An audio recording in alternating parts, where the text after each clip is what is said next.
मला हे काही करायचं नव्हतं, पण एका ठिकाणी मी एक गोष्ट वाचली होती की एक सच्चा भक्त देवाला हमेशा सांगायचा की मी तुझा सच्चा भक्त आहे, माझ्यावर संकट आलं तू माझ्यासोबत राहायचं.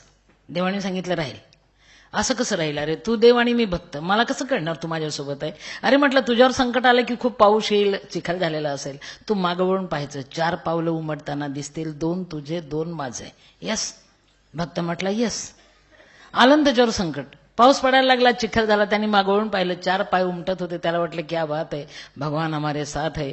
जास्त संकट आलं आणि त्यांनी मागवून पाहिलं, हा आहे की नाही, थोडं डाऊट आलं त्याला. आणि नंतर लक्षात आलं की 2च पावलं उमटतात, 2 नाहीच आहे. राग आला, अरे तुला कोणी देव केलं रे, तू देव आहेस की दगड आहे रे? भांडायला गेला. देवानी सांगितलं का रे? अरे म्हटलं 2च पाय होते आणि त्यावेळेस तू नव्हता माझ्यासोबत, मला तेव्हा तुझी गरज होती. वेडा आहेस का? ज्यावेळेस 2च पाय उमटत होते ना, त्यावेळेस तू इतका थकला होता की तुला मी माझ्या खांद्यावर घेतलं होतं रे, त्यामुळे उमटणारे पाय माझे होते, तुझ्या नव्हते. सिंधुताई सपकाळ काय करू शकते रे बाबा? काय करू शकत नाही. करता करविता कोई और है, जगात देव आहे विश्वास ठेवा. मी मानते, तुम्ही माना, अनुभव हीच खात्री. पुढचं बोल.